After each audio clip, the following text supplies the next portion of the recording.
NASCAR just did the unthinkable, banning 2311 Racing's changes and launching a nuclear counter-lawsuit that could tear the sport apart.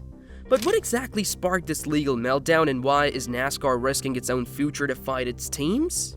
When 2311 and Front Row sued NASCAR for antitrust abuse, accusing them of hoarding profits and strangling teams, NASCAR didn't just defend itself, it dropped a bombshell, alleging the teams colluded illegally to manipulate financial deals and bully NASCAR into submission. Now, are the teams greedy rebels, or is NASCAR a tyrannical monopoly? Keep watching to find out. Recently, Hailie Deegan's struggles in NASCAR have once again showed the ongoing issue of female representation in the sport. Many expected her to carry forward the legacy of Danica Patrick, who made history with her achievements in both IndyCar and NASCAR. However, despite early success in the Can-Am Pro Series and ARCA, Deegan has not been able to establish herself in the top tiers of stock car racing. Her move to the Xfinity Series in 2024 did not go as planned, and she eventually left her seat in the middle of the season. This has left fans and experts questioning why female drivers are still struggling to make a lasting impact in NASCAR. NASCAR Cup Series at Phoenix. I did not have that on my bingo card, Katherine, with these fenders. But this is something that you say you've wanted to do for a while, right? Absolutely. I've been trying to get into doing more of it for a long while, actually. I dipped my toe in the water in Xfinity in 2018. Katherine Legge, who is making her NASCAR Cup Series debut at 44, shares the disappointment many feel about the situation. She has had a long and successful career in various racing disciplines, from IndyCar to sports cars. She was the first woman to win a major open-wheel race in North America in 2005 and in 2023. She had set the fastest qualifying time by a female driver at the Indianapolis 500, reaching 231.07 miles an hour. Despite her impressive resume, it took decades for her to get a shot at NASCAR's highest level. She believes that the sport has not done enough to support and promote female drivers, leading to a lack of new talent breaking through. Danica Patrick remains the most successful female driver in NASCAR history. She made her debut in the Cup Series in 2012 and became the first woman to win a pole position in the series in 2013 at the Daytona 500. Katherine Legge's debut in the NASCAR Cup Series is an important moment, but it also raises questions. Why has it taken so long for another female driver to break into the sport's top level? NASCAR has seen many young male drivers move up through the ranks, but female drivers often face more obstacles. Sponsorship is one of the biggest challenges. While male drivers often secure long-term backing, female drivers struggle to find consistent financial support. This lack of funding makes it difficult for them to get competitive rides and gain experience at the highest level. Another issue is the development system in NASCAR. Most successful drivers start racing at a very young age, competing in karting or local short tracks before moving up through the ranks. However, there are fewer opportunities for young female drivers to enter the sport at an early age. Without strong grassroots support, it becomes harder for them to develop the skills needed to compete at the top level. Programs that promote diversity in motorsports exist, but they've not yet produced a steady pipeline of female talent. Katherine Legge is determined to help change this situation. She has expressed her desire to mentor the next generation of female drivers after she retires from racing. She believes that sharing her experiences can help young women navigate the challenges of motorsports and build successful careers. NASCAR is currently in a major legal battle with 2311 Racing and Front Row Motorsports. The situation took a serious turn when NASCAR responded strongly by filing a counter-lawsuit.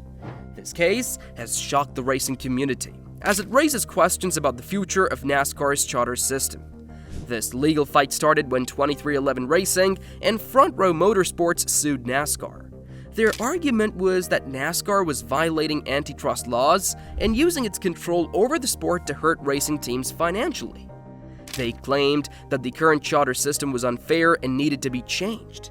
Charters are agreements that allow teams to have guaranteed spots in races and receive a share of the sport's earnings.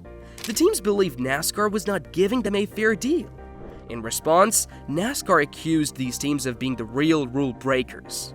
NASCAR's lawsuit claims that 2311 Racing and Front Row Motorsports were involved in illegal collusion. According to NASCAR, these teams worked together to pressure the organization into giving them more favorable financial terms. NASCAR even suggested that these teams tried to force them into making changes by using threats and unfair tactics. One of the biggest concerns for NASCAR is how this lawsuit could affect the entire charter system. NASCAR argues that by challenging the legality of the charters, the teams have created a major risk. If a court decides that charters are illegal, then the entire system could be eliminated. This would change how teams operate and could lead to major financial losses for everyone involved.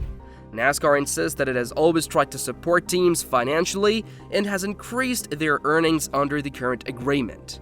A key part of NASCAR's argument is that 2311 Racing and Front Row Motorsports were not just fighting for a better deal, but were actively trying to control the sport's economic future. NASCAR specifically pointed out Curtis Polk, who is a co-owner of 2311 Racing and also a longtime business partner of Michael Jordan. They accused Polk of taking extreme steps to influence the business side of the sport in a way that would benefit the teams while hurting NASCAR.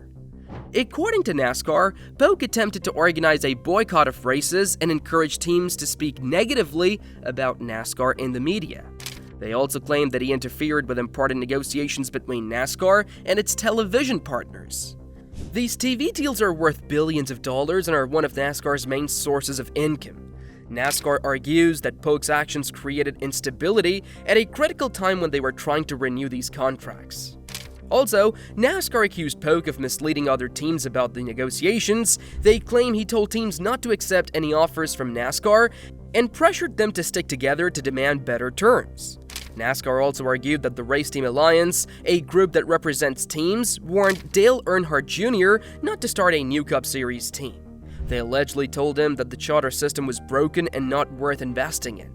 NASCAR believes this was false information meant to keep new teams from entering the sport. Throughout its lawsuit, NASCAR strongly defended its business model. They rejected claims that they are in an illegal monopoly and emphasized the investments they make in running the sport.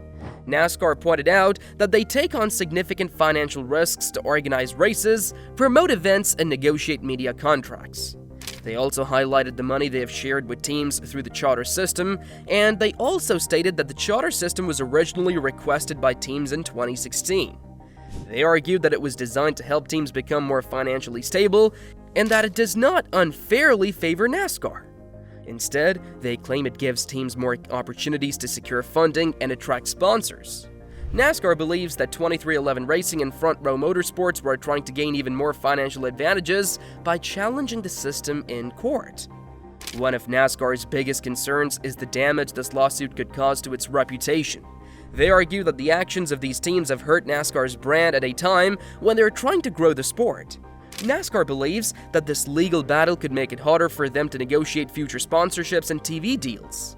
If sponsors and broadcasters see NASCAR as unstable, they might be less willing to invest in the sport. The lawsuit revealed several key financial demands made by the teams. One of the biggest demands was that NASCAR increase the percentage of media revenue given to teams. Currently, teams receive around 39% of media revenue, but they were pushing for at least 42.7% to be guaranteed under the new agreement. They also wanted permanent charters instead of the current system where charters can be taken away under certain conditions. Additionally, they requested a say in major industry decisions including race schedules, new technology like electric cars, and other business initiatives. From NASCAR's perspective, the teams were asking for too much control. The organization believes that it needs to maintain authority over the sport's direction to ensure stability and long-term success. NASCAR also argued that teams already had enough opportunities to compete without charters, as they could still enter races as open teams. However, competing without a charter means teams risk missing big races like the Daytona 500, which would lead to financial losses. One of the most controversial aspects of the case is the timeline of negotiations. NASCAR claimed that discussions started in 2022, giving teams plenty of time to review and agree to the new charter terms. But the teams argued that NASCAR only sent the final agreement on September 5th, 2024, and demanded that they sign it by midnight on the same day. So, what are your thoughts on this situation? Write them down right now, and while you're down there, don't forget to hit that subscribe button for more upcoming updates.